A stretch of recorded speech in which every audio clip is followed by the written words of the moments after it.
Hello, my friend, and welcome to Pro Wrestling Daily. My name is Aaron Machbitz. Let's talk about what the January 16th edition of Friday Night SmackDown means to the future of WWE, heading into Saturday night's main event and heading into the Royal Rumble. We know that now we're going to see Cody Rhodes versus Jacob Fatu at Saturday night's main event. And now the big rumor swirling around the internet and the wrestling community is that we could potentially see a triple threat match at WrestleMania for the WWE Undisputed Championship. So you would see Drew McIntyre versus Cody Rhodes versus Jacob Fatu for the WWE Undisputed Championship at WrestleMania 42, where likely WWE would pull the trigger and crown Jacob Fatu the WWE Undisputed Champion.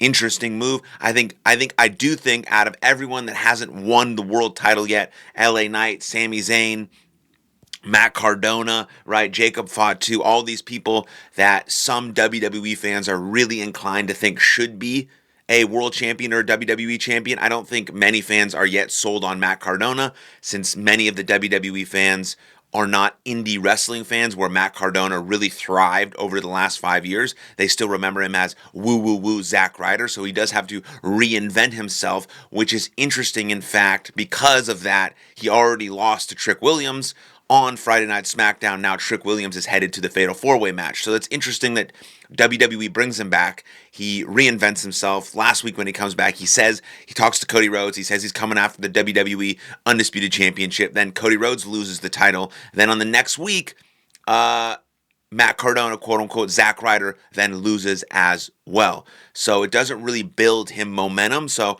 I'm not convinced that Matt Cardona will ever win a world title, whether that be the World Heavyweight Championship or the WWE Undisputed Championship in WWE ever. Now, it could be proven wrong. He could completely capture the attention of the WWE fans, but I just don't see it happening. I see him sort of floating in kind of this like mid-card, upper mid-card sort of tier where he just has good matches. Sometimes he wins, sometimes he loses, and that's about it. But Trick Williams, on the other hand, is obviously someone that WWE wants to promote and make a big star. And I'm not sold on him yet, and we'll get to that in a moment. But as I was saying, so then it left with the other three of Sami Zayn, LA Knight, and Jacob Fatu. You have Jacob Fatu and Sami Zayn on SmackDown, so they're most likely going after the World Heavyweight title. They're most likely going after the WWE Undisputed Championship, and then you have LA Knight going after the World Heavyweight title. I see Sami Zayn and LA Knight more as World Heavyweight champions, and I think there's a huge difference. Obviously, at the very, very, very, very top of WWE is the WWE Undisputed Championship, and then you have the World title, and then I think right now it's actually the United States Championship, and then Intercontinental Championship, and then some tag team belts. That's how I see it in my eyes, and I see LA Knight and Sami Zayn as credible, very credible World Heavyweight champions. I do not see Sami Zayn as a WWE Undisputed Champion, and I don't see LA Knight as a WWE Undisputed Champion. But I do see them as world titles and would fucking love for either of them to take the title off of CM Punk, who fucking sucks. And then you have Jacob Fatu. Jacob Fatu has taken WWE by absolute storm, whether he's a babyface or heel, or he sits somewhere in the middle, and he's real, and he's raw, and he's athletic, and he's intense, and he's authentic. And I think he does have the makings, at least on TV, to be the WWE Undisputed Champion. Now, I don't know what he does behind the scenes, how well liked he is, what kind of press tours he does, media, all that type of stuff, merchandise sales, all that goes into thought and consideration when crowning a new WWE Undisputed Champion. Now, if all things considered are sort of equal, then I do think Jacob Fatu has the potential to win if there's a match at WrestleMania where it's Drew McIntyre versus Cody Rhodes versus Jacob Fatu. I do think WWE might be inclined to pull the trigger on Jacob Fatu. Now, does that mean we won't be crowning and also a brand new first-time World Heavyweight Champion against CM Punk as well? Could that be LA Knight? Could that be Braun Breaker? Could we leave WrestleMania 42 weekend with two brand new first time ever world titles in hand? Could that be the case? Could that actually be the new era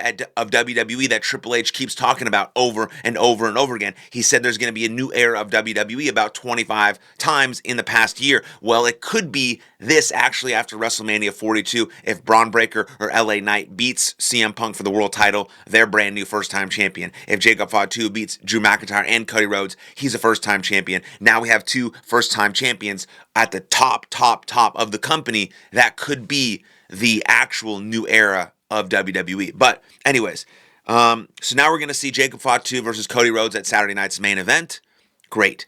That's going to continue on probably. Maybe they just have a singles match at WrestleMania. Maybe that's a one-time match. Maybe he is added to the triple threat. I don't know exactly what's going to happen, but you are going to see Cody Rhodes. He announced himself in the Royal Rumble, and you are going to see Jacob Fatu in the Royal Rumble. Don't be surprised if Jacob Fatu wins it, right? Jacob Fatu, LA Knight, Sami Zayn, Gunther, Braun Breaker, and Roman Reigns are all, and Cody Rhodes are all being heavily considered to win the Royal Rumble. I don't think Cody Rhodes, I don't think Gunther, and I don't think Roman Reigns need it, or it's like an added sort of benefit to their career or to their trajectory. I think Fatu, Breaker, Zayn, Knight, those should be in top 4 consideration, and those should be the people that WWE is really thinking about and pushing towards winning the Royal Rumble.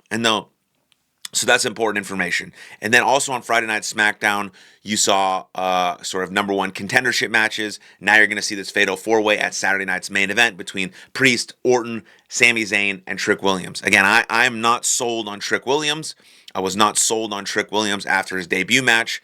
I'm not sold on Trick Williams after his match against Matt Cardona. I'm just not seeing anything stand out. I'm seeing a lot of these sort of repeat, sort of heel Hollywood type of character traits. He's not very smooth in the ring.